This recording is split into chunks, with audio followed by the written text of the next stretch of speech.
We're back with Fourth and Forever, and this year, a new wrinkle. We're on location at the Woody Hayes Athletic Facility here in Columbus, Ohio, home of the Ohio State Buckeyes. We're talking to none other than Justin Fields and Coach Ryan Day. We're going to get into everything that it takes to be an NFL quarterback, and we're going to break down a little tape. This is Fourth and Forever, and we're back. Sitting down with Justin Fields with Fourth and Forever.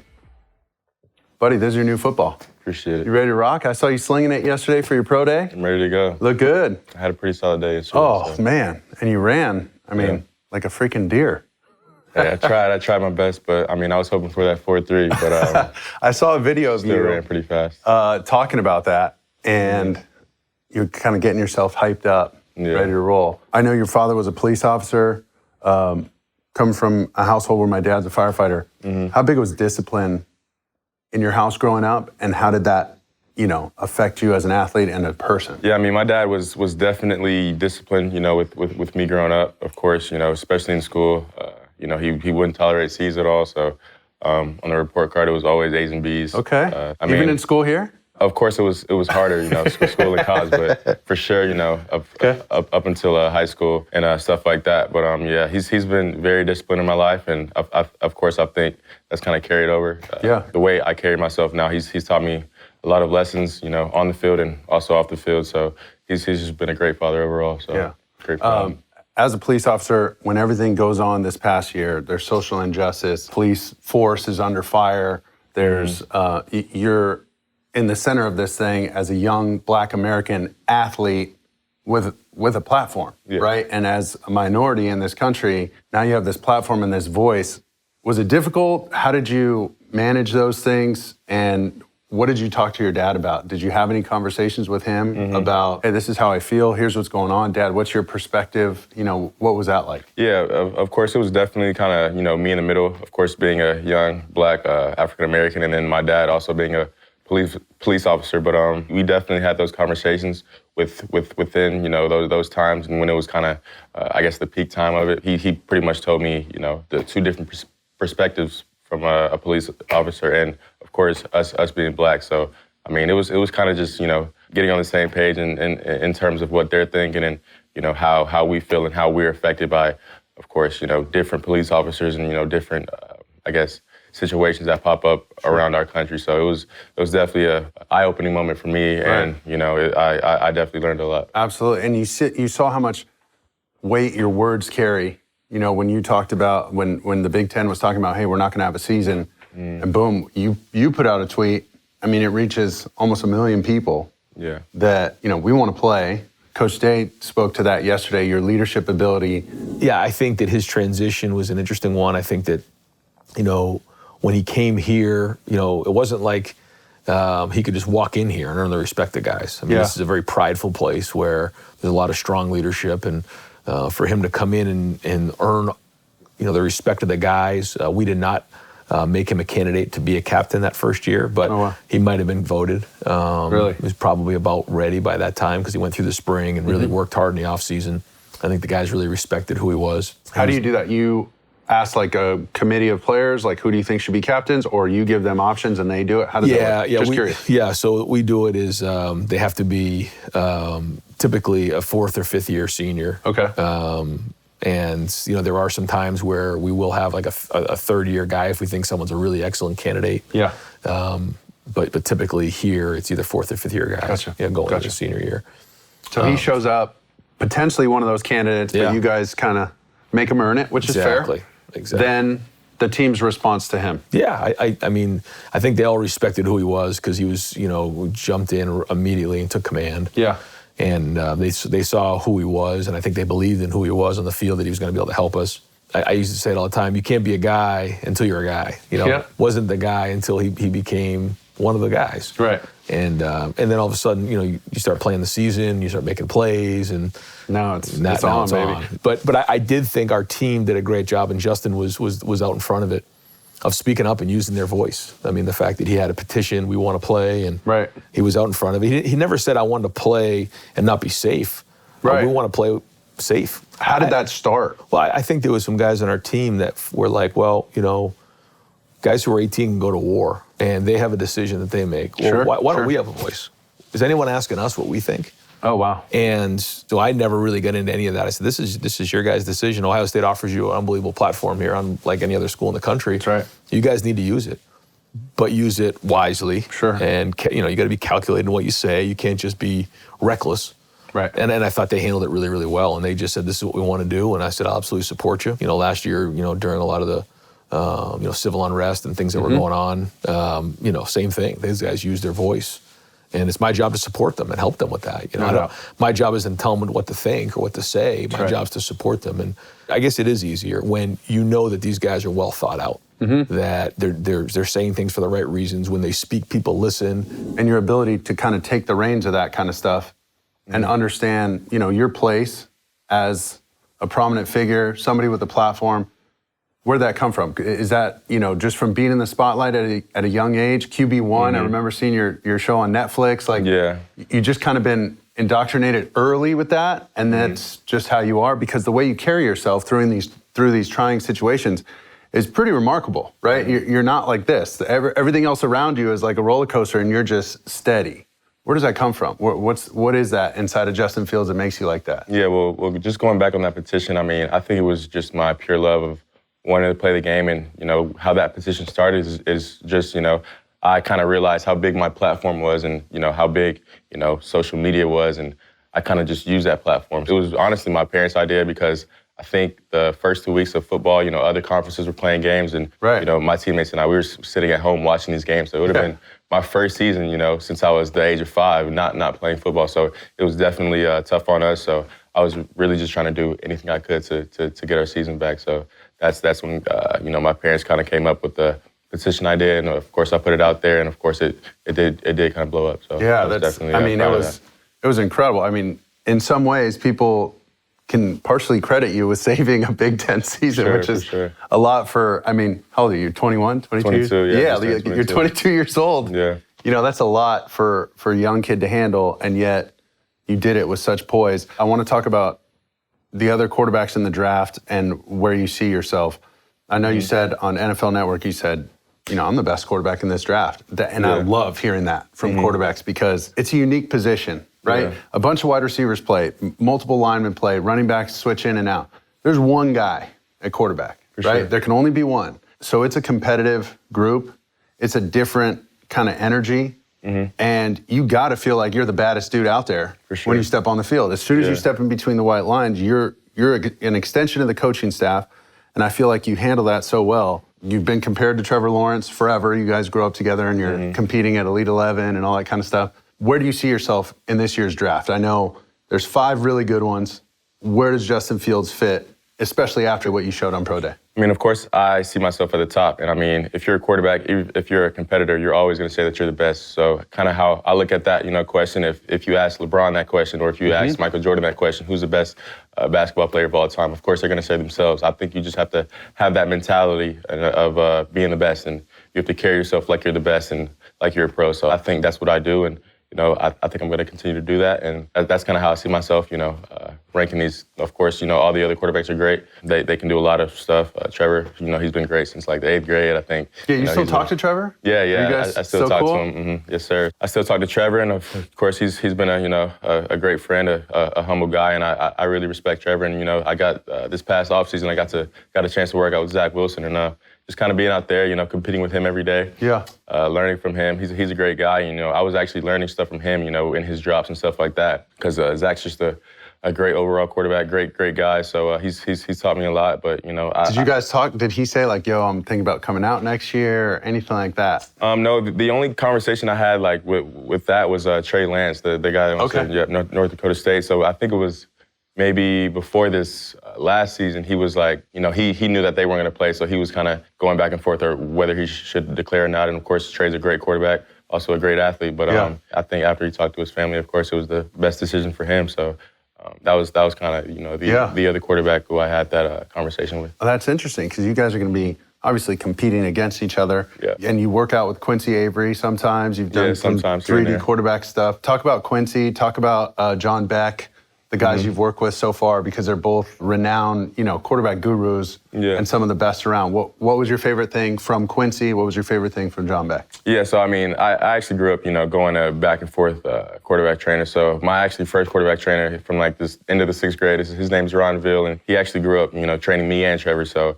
Oh, wow. Yeah, so I mean, I've been with him since I can remember, but little guys. Yeah, for real. But I started working out with Quincy probably I think my junior year of high school, sophomore year of high school. But Quincy's a great guy. He's always energetic, always teaching new things. And if I were to say one thing about Quincy, you don't want to bet him money on hitting the field goal post from the 25-yard line. Really? But he's the guy, huh? He's just got it, muscle memory down, and of course. I found that out, but if you back him up to the 30, then he starts having problems. So from the 25, he's gonna hit it every time. But the ball gets a little tail on it. That's his max range. Yeah, I've definitely learned a lot from all those guys. And John Beck, he's taught me a lot just from this draft process. Really from I guess brightening my knowledge of the game of football. Of course, him having that experience in the league. He's taught me a lot. Footwork wise, kind of disassociating my lower half from my upper half. Yeah. And, my posture and all of that. But I mean, really just so to speak, I mean, all those guys are great guys. They're great off the field guys. They're great people. So I'm just glad I have a relationship with all of them. Yeah, and it's a well-rounded, benefit for you. It feels like, the technical side, that 3D QB side where they put you on the camera, they got you in the crosshairs and making sure, your body's in the right posture. I mean, they break this thing down to a finite science nowadays, which is a little different than when I was coming out. You kind of bend over, touch your toes, move your arm around and go, and start throwing it around. For sure. And the coaches give you feedback like, hey, hit him in the chest. Yeah. Don't hit him in the foot. There's something wrong. And thanks. Yeah. Thanks, coach. So it's, in some ways, I feel like that's great. In other ways, every rep is on tape. Everything, you're trying to fix.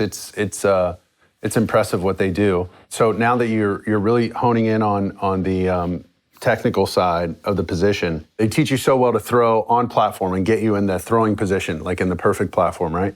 How are you so good at throwing off platform? Because it happens all the time in the pocket, right? Rarely do you just take 5 steps, take one hitch, everything's easy money and gravy and just deliver a ball.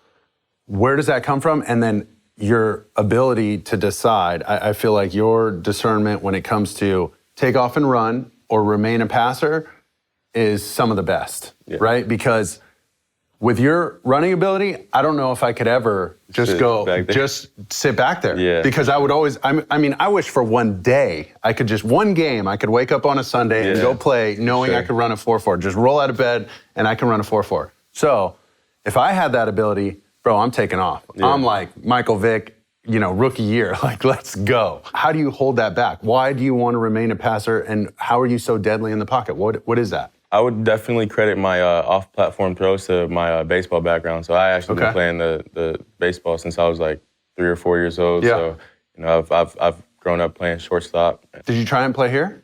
I was actually going to play here after my sophomore season, but my knee was still kind of messed up from the previous season. But so, Coach Day thought it would be best to rest, but Coach Day, he said that it was cool with him of me playing there, and I was actually hitting baseballs with the baseball team in the batting cage for a few weeks. So I mean, I still had it, All right. I was a little bit rusty at first, but I think baseball is just a great sport, and of course, I love the game of football, and of course, that's why I chose football, just because of the competitiveness, kind of the excitement of the game. But I think that's what those off-platform throws come from, just my baseball background, playing shortstop, playing second base. That's why I think I'm able to make those off-platform throws. And then going back to making the decisions on whether to run the ball or tuck the ball and run, it's just you have to kind of know those situations. And of course, me and Coach Day, we've had these conversations a lot, whether to stay in the pocket or take off and run, and it's kind of an instinct thing. You know?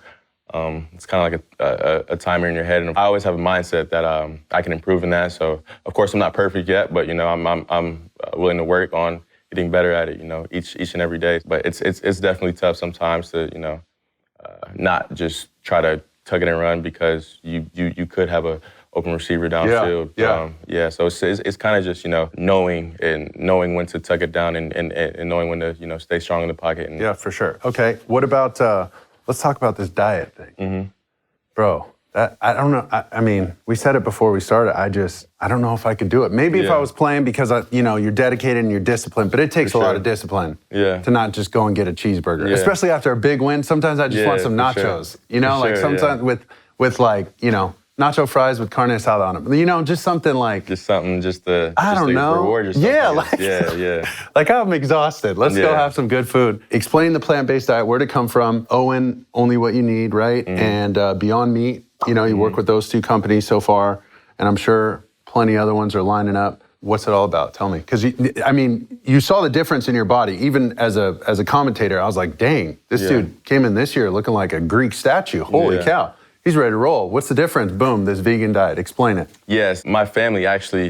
this past quarantine, when we were in quarantine, I went back home and my family, my dad, my stepmom, and my sister, they wanted to try this 28-day herbal detox where it was just all plant-based foods, just all, foods that were good for your body. So I was just like, why not?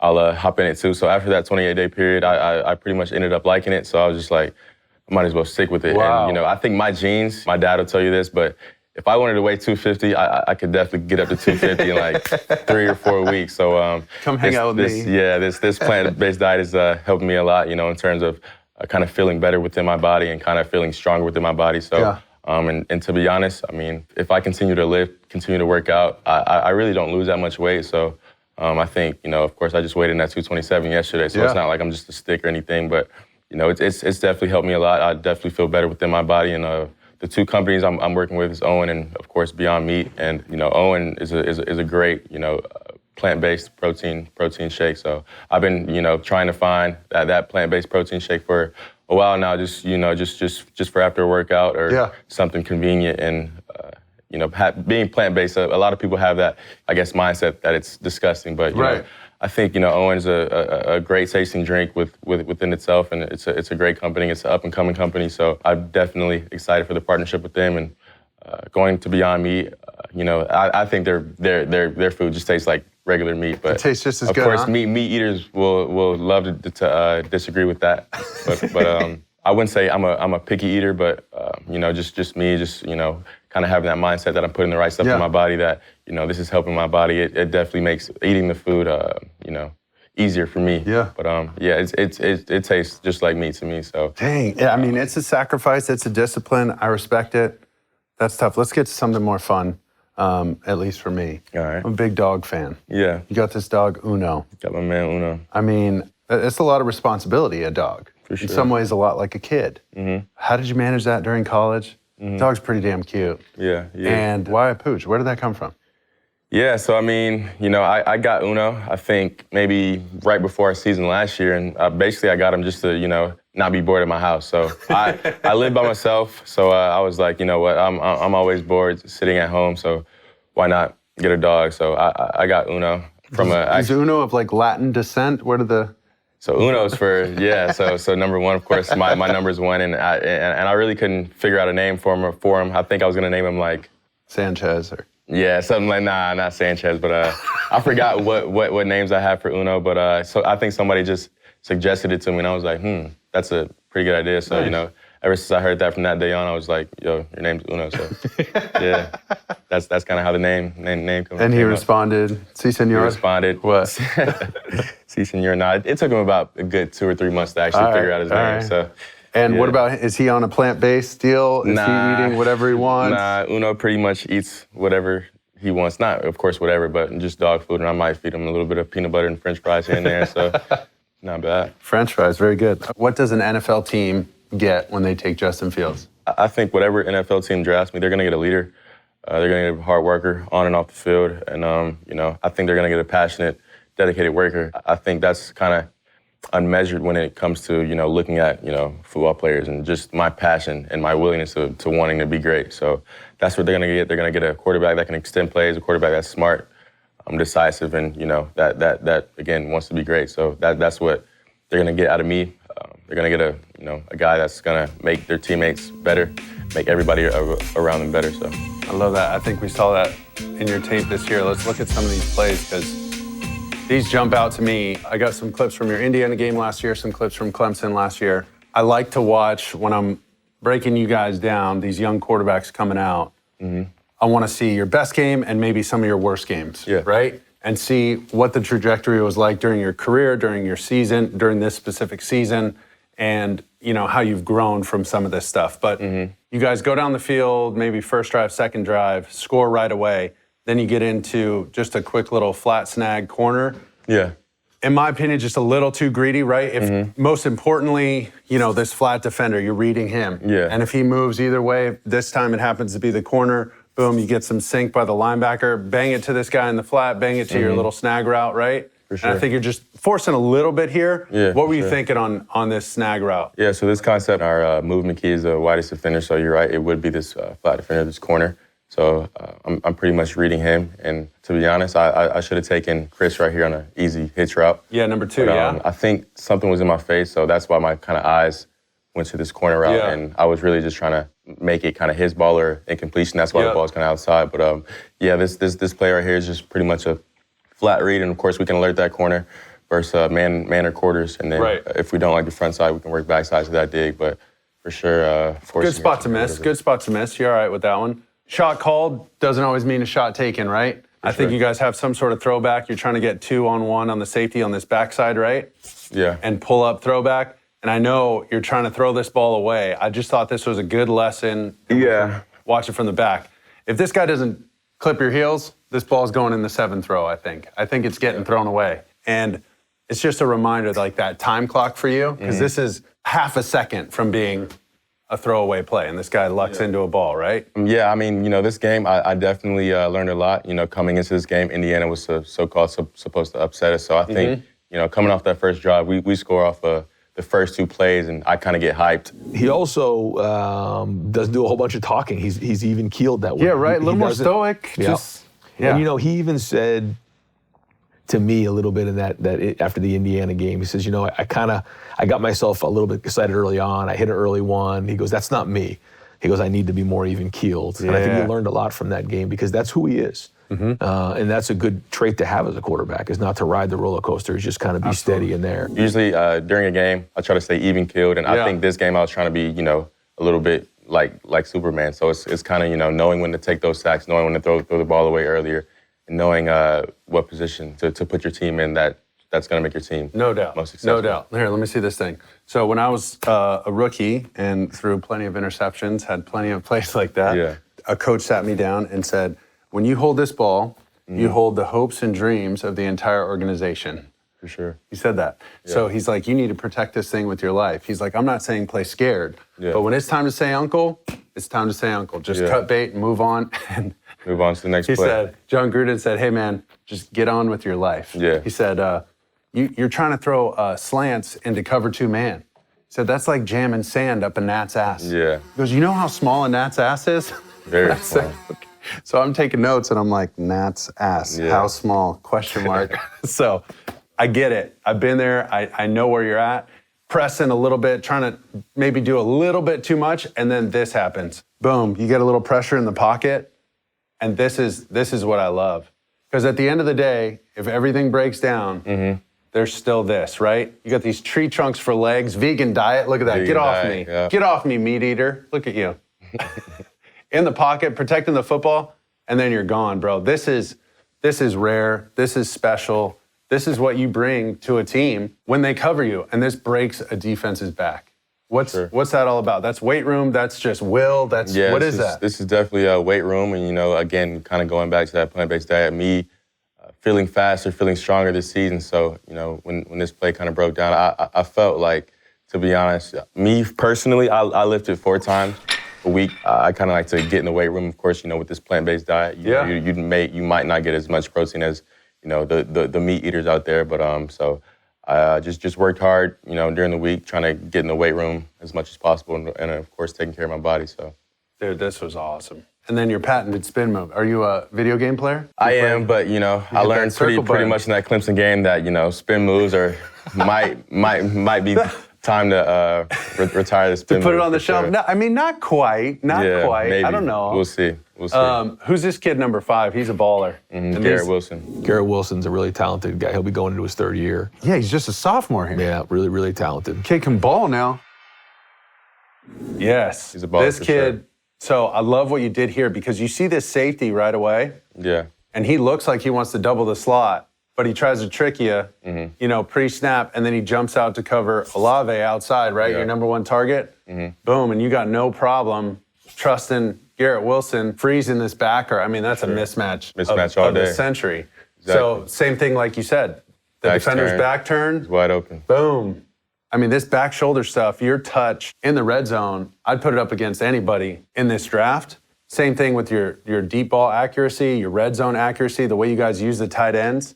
I mean, this thing, you barely have to step into this throw. This is just Yeah. a flick for you. For sure. It seems pretty effortless. It is. I mean, and of course, that I think our receivers definitely made me a better quarterback, and that just comes to practice. I mean, we practice this play countless times during the week, and we kind of knew what look we were going to get in the red zone. So this is a credit to Coach Day and my receivers, and of course the O-line for good protection.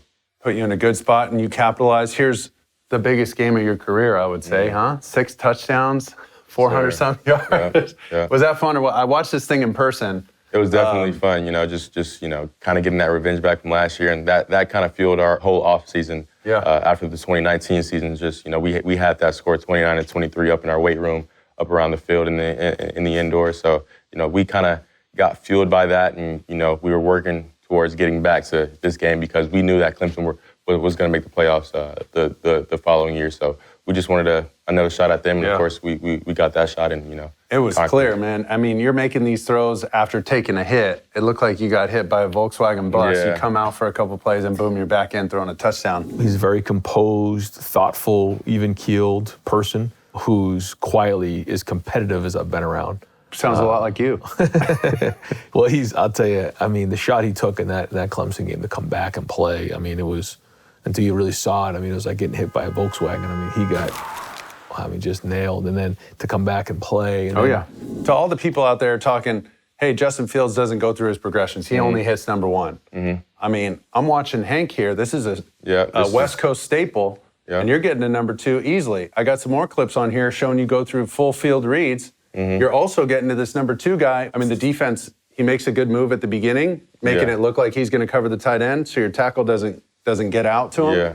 They should have an out call there. Yeah, we did have an out call right there. So we should be out calling this. Yeah, right. 78 goes out, 52 goes out, boom. The tackle and the guard almost think he's dropping right there. Right, because he shows like he's dropping, so they take their eyes off him. Yeah, so he should be protected here. But you standing there, no problem. For I mean, sure. there's no happy feet. Guys get pressure like this, they bail. Guys get pressure like this who can't go through their progressions, and they run. Yeah. So what am I seeing here? Yeah, so just like you said, this is our Hank concept, and basically my first read is the tight end over the ball, and pretty much I'm reading the linebackers, reading the squeeze, so to say. So And throw to the squeeze. Start over the ball. So I see this field linebacker squeeze on this tight end. So right when I see him squeeze, then my eyes go to the field curl flat concept, and I see Chris open, and that's why I deliver a ball. Your guy Skalski, huh? You guys picked on him a little bit. Yeah, a little bit. Yeah, a little bit. So. That was funny. Don't want to talk about him too much. He might come up here to Columbus and smack me again. But nah. He put a good hit on you. I think you had the last laugh, though. Yeah, he's a good ball great player, man. Smart player. A great person. So he came up to me after the game and kind of apologized. So a bunch of respect for him, for sure. Yeah, that's good. But this is what I love. Right there. I mean, you hitched to it, and you felt him. There's no doubt you felt him. You knew you were going to get smacked. Yeah. And you get this ball out, deliver it perfectly. I love that, man. It's exactly what you want to see out of your quarterback. Here we go. Here's another one. Full field read. Okay? Hitch, inside fade, double post concept on the back, deep over and post. Yep. Unless I miscounted, that's 4 guys.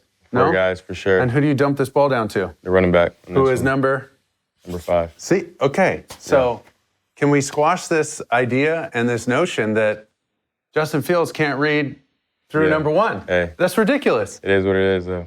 That's ridiculous because I've seen it happen. And look at how much payoff this is. Great eyes, great feet, great timing. Everybody's still in their back pedal, and you get this to the halfback.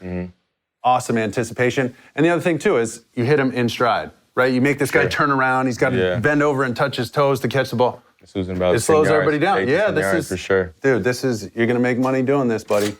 I'm telling you. Here's what I love, and I talked to Coach Day about this. Using the tight ends, because you guys are going to need to do this in the NFL. Down in tight, in the red zone. These windows get tighter. There's less field, right, for the DBs to cover, so they're on these guys. Yeah, for sure. you got to exploit mismatches, and you got to use your tight ends. If you're throwing to those tight ends, it's got to be way up here. We wanted to be aggressive in this game. We talked about it early on. Yeah. Being aggressive. You know, the thing, too, I think, as a quarterback coach is you just talk to them early, like, if we miss the first one, I'm coming right back to it. So go play free. And like this throw right here, I mean, if you're going to miss high, that's okay. Let it rip. Yeah. And I think that has a lot to do with it, too, is, you know, just invoking that confidence and then like, hey, man, if you miss it, you miss it. Absolutely. Miss high, let's go, let's rip it and have confidence. And I'm gonna call it again. Yeah. So no, he did a good job here. I think his accuracy downfield is the best I've ever been around. The touch, I want to get to that, especially in the red zone, especially the way you guys use the tight ends. Yeah. That's going to serve him so well at the next level. I don't know if people are putting enough interest in that stuff. I mean, it's a legitimate thing, and he does it better than anybody, by far. I think so. It's clear. We spent a lot of time on it. Yeah. And he learns and he listens and he puts it on the field. He does. And, you know, I think that's another thing is, can you take a meeting to the field? Yeah. As you know, and the answer is yes.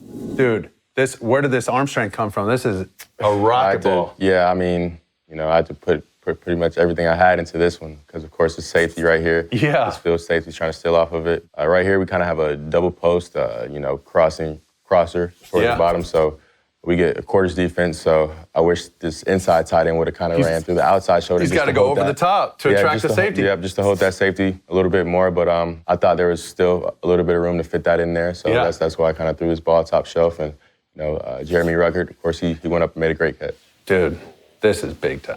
See this footwork here, too. Yep, so we pretty much call this shuffle footwork. Yeah, I think this is a great picture of him getting his front foot down. Yep. And his feet are active and the ball's coming out quickly, accurately. One thing he's doing a good job of is, you know, he has such a great escapability, is right now, we spent a lot of time on this, when something flashes, don't just go into a scramble mode. Right. Keep your poise in your pocket, keep the poise in a pocket, keep your posture. And, you know, there's different tempos when doing this shuffle footwork, so it's not really a complete three-step. Yeah. But it's you know, what Coach Day calls is shuffle. Yeah. Let's see, we got another. We got Trojan right here. And another check down. Yeah. With check movement down in the here. pocket. So you're going through a full field read again? Look at this.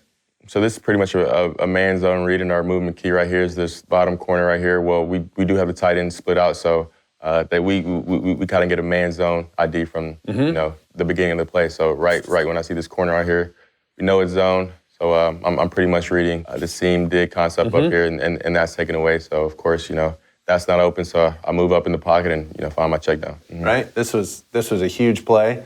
Gave you guys a little more momentum. Trey Sermon balled, huh? Yeah, he went crazy. You know, the back end of the season, that's where he really made his money. Right here we got dose right, 819 protection. We used to run this, dude. Really? I know this. Oh yeah, from the this Eagles, is huh? Peter and Paul. This is Saints. This is what we used to have with Chip. Yep. So I understand how hard this is to get to this fourth read backside post. I mean, not everybody can do it. Yeah. Justin, you flick this ball. You barely flick this ball. You almost don't even reset towards him. You kind of reset away from him and lost his ball. Coach Day said it wasn't really in the game plan. You guys are drawing plays in the dirt. And we didn't even have it really in the game plan, but we saw something that was happening in the game. And, you know, when you talk about processing, understand games and situations, this is the stuff that people don't realize. Like, you could say, well, you know, he has number one here, but he knows why we're calling this. He understands in this situation that we have seen something in the game, and he knows right now that we got a situation where we can throw this post. And so he buys himself enough time right here, going to his left. And I mean, that throw right there is ridiculous. It's fun when you have somebody who understands it like that, like, all right, here's what we're gonna do. We're gonna run this play, here's why we're running it. I know we haven't practiced it all week, but this is what we're gonna do. And then to see him put it on the field, and, you know, one of the biggest games that we've had in a long time, this is unbelievable. Look at this. I mean, Chris, you know, he told me, you know, he was getting good leverage on his field corner, and the safety was trying to steal off of our slot receiver up top. So he said the safety was kind of staying flat-footed, and he was beating the corner every time, and, you know, he was getting past the safety. So this is just, you know, communication throughout the game and kind of adjusting on the move, so to say. This was huge. Boom. And Coach Day said he was trying to tell you, like, go through it with the right timing in your eyes, like you're going to throw it. 1, 2, 3. Yeah. I mean, it's hard. It's hard not to get antsy when you called the play because you knew it was going to the big post. For sure. Or at least you have an idea. You get a little nervous. You feel like, oh, this could put the nail in the coffin. This is a walk-off, dude. This is, I mean, you know, leave your hand up and walk off the field. There goes the band. There goes the fight song. For sure. Nah, I just think when, you think big plays are about to happen, you have to stay calm. I think when quarterbacks do get antsy, that just kind of throws, your timing off, or you might get to it a little bit early, or you might kind of overthrow it, or, just muscle up a little bit. So, my mindset right here was just to stay calm and, to get backside on the right timing of kind of what we practicing. I mean, this is a base play for us. It's a day one install, and, it's a great play by Chris, great route, great blocking by the O-line, and, it's just great overall by the whole offense. So definitely a big play in the game. You unleashed a couple of those at Pro Day. That was nice. Yeah. And then how about this one? This was one of my favorite because your toughness, your grit. Coach Day talked about, I said, when did you know he was like your guy? You watch his film, I mean, he takes some shots. I mean, he stands right in there. He's missed what? Two plays, I was going to say, Ann Arbor and this game. Right. And he's back in, ripping the ball around the field. And then even just leading into that last game, I mean, he really didn't practice, much at all going into that game, and still, played okay in that game. What is that? If I can be out there on the field and not trying to, I guess, not playing so hurt to where I think I'm going to hurt my team, of course. Right. But if I know that I can produce and, help my team out, then Can still contribute. Yeah. Exactly. I'm going to do it every time. That was impressive, man. The toughness and grit, there's no question there.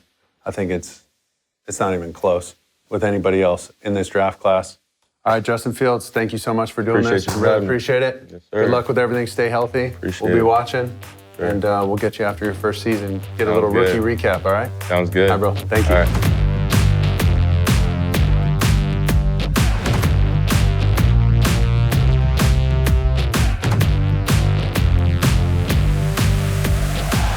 Coach Day, thank you so much for taking the time. This is awesome. Welcome us into your office here at The Ohio State. God, we're talking Justin Fields specifically. I want to get into some stuff about you and our relationship. A unique one, as I was with the Eagles, and you're a quarterback coach. That was your first NFL gig. That's right. Then you went to San Fran. Now you're at Ohio State. Talk about those transitions and the difference between the NFL and college, if you would. Yeah. It was a great experience. That first year, we had a good room there. Oh, yeah. And, learned a lot from that room, and then went on to San Francisco, did the same there, just learned a lot about, I was lucky enough to have some real good guys, that first year, and then even the second year, to learn from, the way that it's done in the NFL, the way that their professionalism. And but I know one thing, when you walk in that that meeting room every day, you have to come prepared as a coach. And my biggest thing is I always wanted to bring something to the table for you guys, so that you knew you were getting better. And I felt like that was something I took when I came here, is that these guys want to know that you're going to get them better. And the minute they don't feel that anymore, you kind of lose them. Sure. And so it took a lot of pride in that, and really worked hard on studying a lot about the throwing motion. As you remember, I kind of really studied house that year, and then really studied the pro passing game and went to work on that, so that when I got here, I felt like I could really impart a ton of expertise, in the quarterback play and then in the pro passing system. Okay, so for people who don't know Ryan Day, meticulous with details, our game plan sheet was very thorough. I thought one of the most, a place that was best at preparing us for games, like you talked about. In that system we were running with Chip, in my opinion, looking back now, it was almost too early. It's a part of everybody's game now. Yep. And we're just a few years removed. Talk about that and how much it's had the tempo offense and RPO game, how much it's had an impact on the NFL. Yeah, I mean, the crazy thing was, when I played for Chip at the University of New Hampshire, we were first starting that back when I played in 99, 2000, 2001, and so it's like your baby. Yeah, I mean, well, there was some days that were better than others. Like some games were better than everything. others. But then Chip went on to Oregon, and then really took off there, and then able to get back with him in the NFL. But you're right. I mean, I think that Chip's always been ahead of his time, and we were there too. And I think there was so many different things that we did then that so many people are doing now in college, but also in the NFL, which it's fun to be a part of that and to see where the game's going. Yeah. What do you need I remember you talking about these RPO throws like a second baseman. Can you explain that, like what a quarterback needs for that, his release, his footwork, his timing, the eyes as you read it? Feel free to pay me any compliments. No, we were just watching that today. I was showing the quarterbacks, a second level read, and actually it was just by chance I showed a clip of you against the Giants, but go. I'm on the teach tape. Yeah, well. Forever. Yeah. Say it. You were on it. It's on the teach tape. I was on it, but forever, will I forever be on it? Yeah. Hey.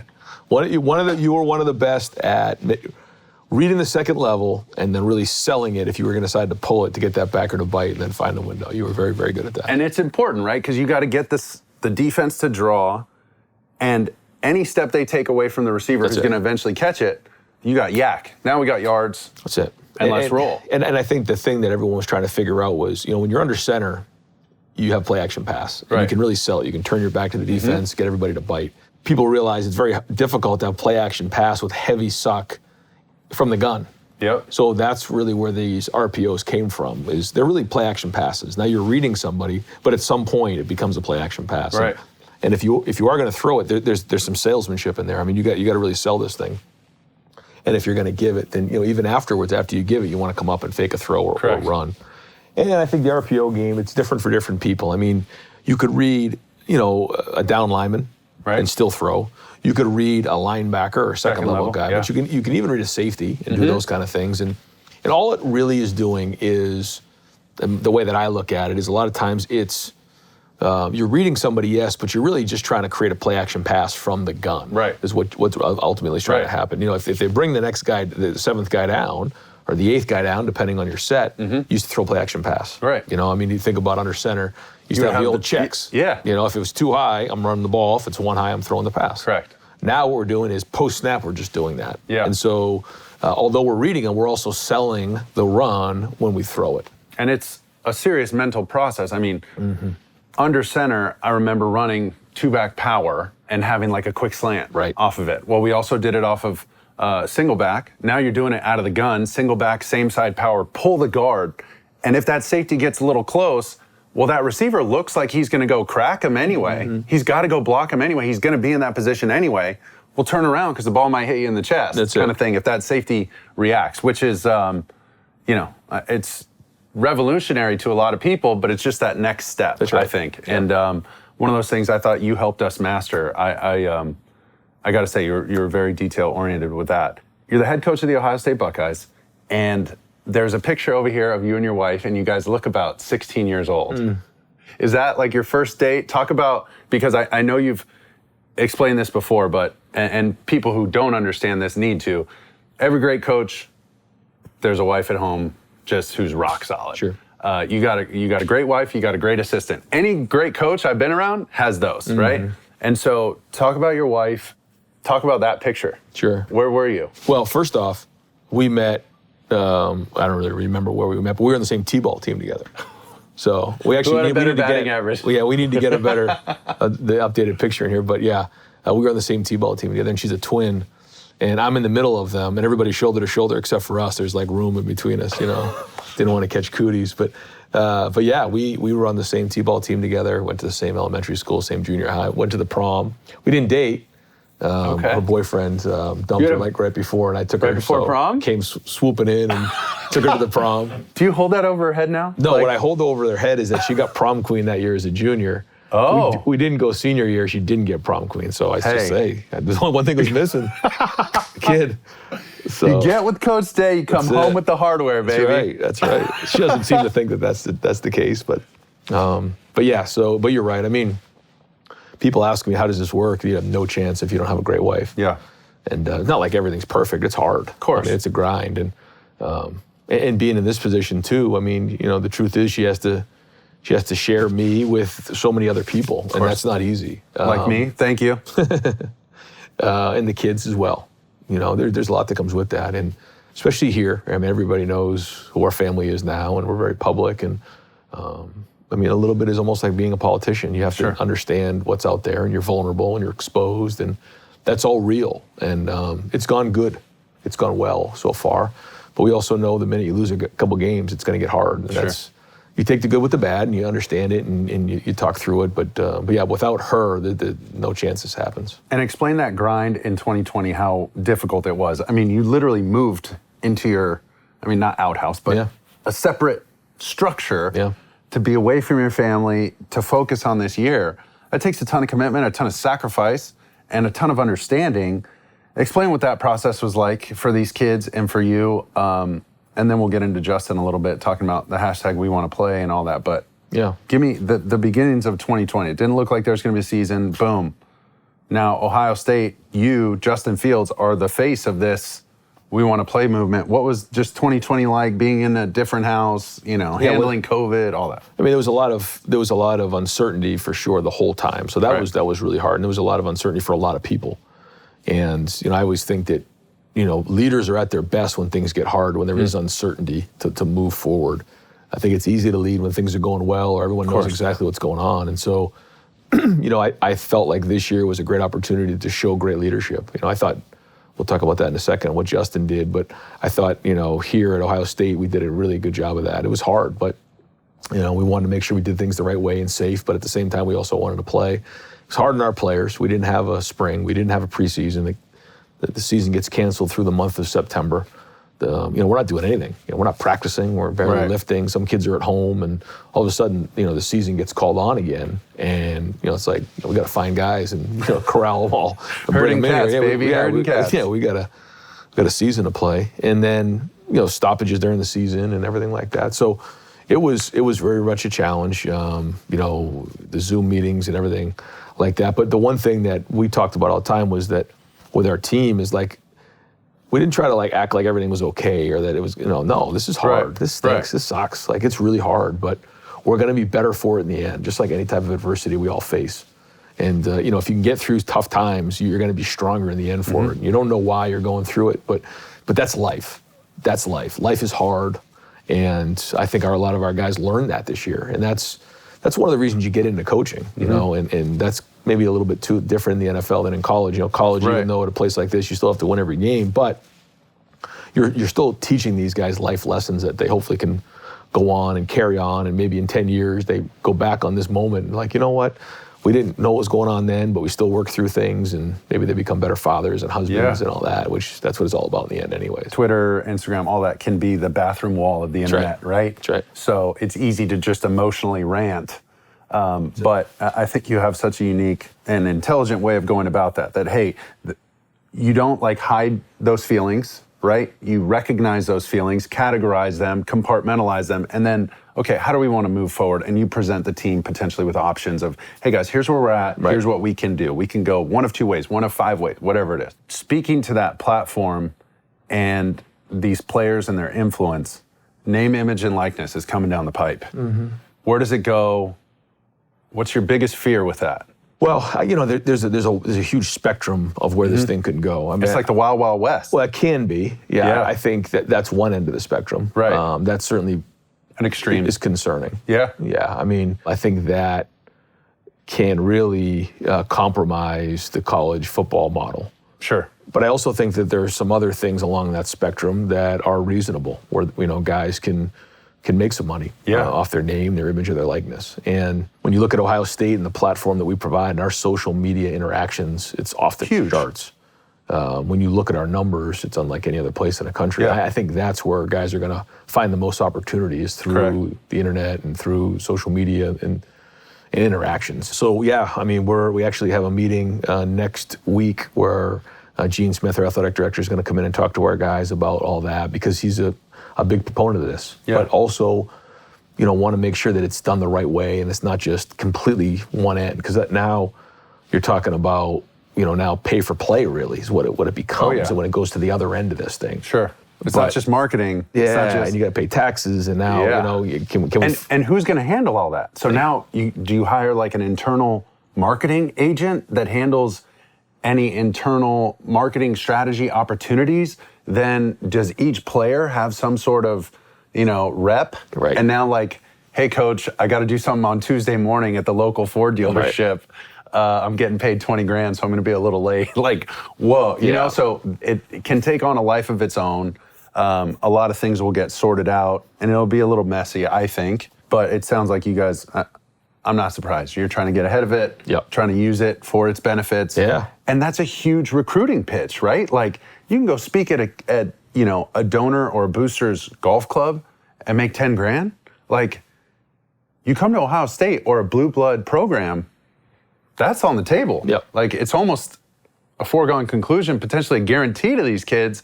So yeah, it sounds like you guys are taking that approach of using it for its benefit. Yeah, and we totally want the guys to have that opportunity. Yeah. Absolutely. But again, there's also a lot of, like you said, a lot of gray area in there that needs to be worked through, and it's not that easy. No doubt. But we're totally for it. We want these guys to be able to use their name, their image, and their likeness to make some money. I mean, they get a lot now, but there's still a lot on the table for them to get a piece of, and I think they deserve it. I just think it's such a change in outlook. I mean, when I was in school, when you were in school, I didn't even think about that. I didn't even think about my jersey being sold in the bookstore and getting a royalty. I just thought, like, that's kind of cool.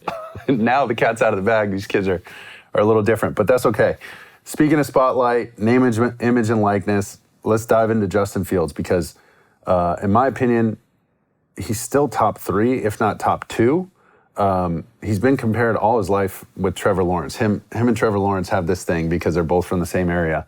But Justin was on QB1. He's been in the spotlight forever, the Netflix show. You've seen it.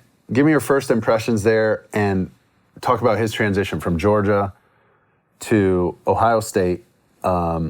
Leadership ability, handling the spotlight. What's he really like behind closed doors? That whole process. And first of all, what did you think of the series? Was it good? Did you like it? Yeah, I mean, I think it's hard when you're that age to have a camera in your house for a whole day. I think he handled it really well, and I thought you had an opportunity to see who he is. Where was the moment in the offseason? Like when you first met him, was it like a handshake and I knew, a workout and I knew, a throw, and you just kind of look at the other coaches like, damn, let's roll. Okay, like, or did any of the other players say anything to you? Like, when did you know? Because right when you sign a guy, everything looks good, and hey, he played okay at Georgia. Maybe he's more of a mobile guy. Let's see if we can develop him as a passer. What do we have here? When did you know? I think there was a couple points in it. Okay, I know we got a real competitor here we can work with. Yep. I know we got a really good quarterback. I know we got a great one. Like there was different levels. I think early on with the working out with Mick, just the moving and our mat drills, and you could tell, right away. I mean, he was tough. He wanted it. He was tough. He was tough. Competing his ass off. When you go back to our mat drills, you think about JT Barrett, you think about Joe Burrow, was unbelievable in mat drills. And he did a good job too. Like if we were doing a tire pull, like he was going to win the tire pull. I love that. That was Justin. He's that way, and that's who he is. And I think he's on his journey, and he's obviously done so much. But you still try to figure out exactly who you are. And I think he found himself these last 2 years. Yeah, you said it. First in line, tire pull, competitive. I want to know anything that. One of your favorite moments off the field or even in between plays or something like that, where you felt the joy of coaching, teaching somebody something, watching them excel, teaching somebody a skill, then seeing them do it and see them, like you have this look with certain coaches where you get like a trust built. Any stories anecdotes about that where it happened with Justin, it like clicked and you're just like, yes, like you're so happy for the kid, but you're happy for your relationship and the feelings are reciprocated, right? Like you finally click. Yeah, there was a lot of different moments. I think the one moment for me when we talk about toughness of being a quarterback and talk about mat drills and talk about, your quarterback has to be your toughest guy. Yeah. And then he takes a shot in the Team Up North game, the rivalry game up there on his knee and took a shot in his MCL. And one playoff, puts a knee brace on, scrambles to his left and throws a ball across his body in the back of the end zone in a rivalry game up there in Ann Arbor. And I was like, whoa. Like, that's what it's all about. Like, that's toughness. And then the Clemson hit he takes, and then the next play, he's sprinting out to the right and throws a touchdown pass to Chris Olave. Like, that's what it's all about. Like, all the other stuff comes, but when you have that competitive toughness, like, because we talk about reads, we talk about coverages, we talk about throwing and the wrist and the anticipation, all the stuff we talk about. Of course. But that's football. That's being tough. And as a quarterback, you don't really want to hear that all the time. You want to hear about 3 and a hitch, and you want to hear about this and throwing the fades and this, and what you don't want to hear is getting whacked on your knee or getting hit and your spleen's almost split in half, and you got to go back in the game and play. That's to me what it's all about. And those were the special moments that I'll remember the most with Justin. That's really cool. Yeah. That's why we do this, Coach Day. Okay, the quarterback gifts you gave to us. Yeah. It says, it has your home, but home will always be where football takes you. Yeah. And this lady made him. I think your wife had something to do with it, or had the connection. It was with her. the lady. It was her idea, but she saw her on Facebook. Yeah. Okay. Yeah. So I need to add a couple because I still only have the Jets and the Eagles. Right. I got to add ESPN, ABC. That's cool. The You whole deal. should. But I thought that was so unique. And with other quarterback coaches, this is, no knock on them, but we got a wallet or a speaker or something, which is awesome. I mean, you don't expect anything, even if you get a Starbucks gift card, I don't care. Just the thought was awesome. But yours was like another level. Where does that come from? Why is that Ryan Day? Why is that, Mrs. Coach Day, if I can call her that? Yeah. Relationships matter. Yeah. They've always mattered to me, and they certainly always mattered to Nina. And in that specific case, we were talking about that, and she brought it up, and I thought that was a great idea. But I think, like, to your point, like that year for me meant a lot to me because you guys were great to me. Mm-hmm. You were great, and Sam, and Thad, and Matt Barkley. Thad Lewis, it Matt was B. great. Yeah, you guys really helped me too. It was my first year, and I tried to bring it every week for you guys to the point, like, you remember those tip sheets were like, I love the tip I'd sheet. spend hours in that thing, and I really appreciated you guys, and I wished it lasted a little longer than 1 year. But I learned a lot from you guys, and I just appreciated the way that you guys helped me. It was my first year, and it meant a lot. And so, I want to do something that, like you said, was thoughtful because you guys were so good to me. And yeah, we still have that in our house. It's really cool. That's cool. But yeah, it kind of has the list of all the places you've been.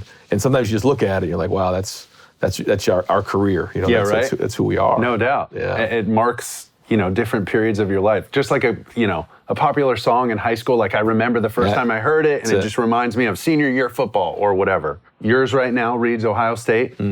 Are there any more places to go after that? Yeah, I mean, when you look at that, first off, when you look at it, for me, you see a lot of different places. You saw where I went to school in New Hampshire, then Boston College, then Temple, then back to Boston College, then Temple, then Philly, then San Francisco. It's like, whoa. Because you take a deep breath and you look at it. And then for us, we have the footprints of when our kids were born. Wow, that's cool. And to me, that's what's different. Like, I almost, had to move my family 4 times in 4 years, and that's a lot on the kids. Yeah. And so, I said when we left San Francisco that I wanted to go to a place where I wasn't gonna have to move. And so where do you go? You try to find one of the most stable places in all of football. And Ohio State was it for us. Hadn't spent a lot of time in Columbus. I fell in love with it. The kids love it. And I fall in love with the program, the state, and the people here. And I'm very fortunate to be here. I pinch myself a lot. It's a wonderful place, and I love it here. So it's hard to convince me that there's a better job in football than this one right here. There you go. So I'm going to keep doing it as long as they'll keep me here. Okay, so you're this big-time coach of Ohio State, all right? You're the head man. You're the guy, Ryan. Ryan Day, the man. You got pictures with Old Dominion, Matt Ramsey, Luke Combs, Kenny Chesney. I mean, just showing off in your own office here. Who was your favorite one? Favorite concert? Obviously a country music fan. What's that all about? Go back to that picture with Nina. Yeah. Did you ever expect that? Did you ever fathom that? Right. That you'd be here doing something you love and then rubbing elbows with all these big time entertainers? Yeah. I remember it was the year that we were all together. And I think Thad Lewis said it. He said, all athletes want to be musicians and all musicians want to be athletes. It's true. I was like, it's that's true. so true. I mean, you saw The Masked Singer, of course. He's watched it 10 times, folks. Yeah, I mean, clearly. I'm still waiting on my spin-off record deal, but it's okay. It's in the works. Well, I think that, for me, it was always fun in the off season to do something that takes you away from football completely. Sure. And going to concerts was always fun, whether it was Zach Brown or, like you said, Kenny Chesney. One of his assistant guys is a huge Buckeye fan, and so that he always takes great care of us. Old Dominion's always been really good. Matt's been really good to me, and had a chance to meet Luke Combs. I just like going to see those guys do their deal. Mm-hmm. And before COVID, the whole doesn't it seem so foreign now? Like miss it. Like a concert, you're like, whoa. Yeah. Don't talk about that. Yeah, I miss it. I just miss the whole thing with the people, and those guys got to do their deal. And I just enjoy it because it takes you away from football, but at the same time, you get that rush of seeing them perform in front of people. Mm-hmm. Something I appreciate. Yeah. Okay. Last one. You got a picture in here, your one picture of this awesome year in the NFL. And it's only Sam Bradford, just you and Sam. I mean, there's me, there's Thad, there's Matt Barkley.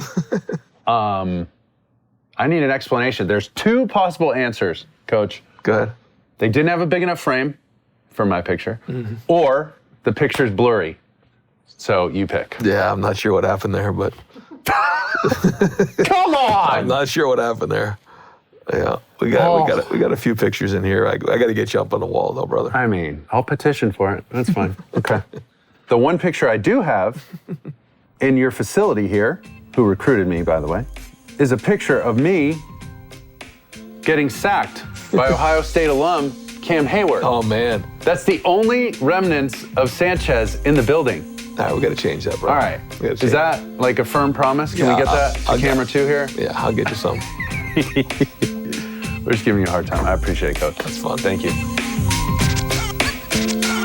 Like, share, subscribe, at Mark_Sanchez, at Fourth and Forever, Instagram, Twitter, all that. You know where to go. Thanks again for having us, and we'll see you soon.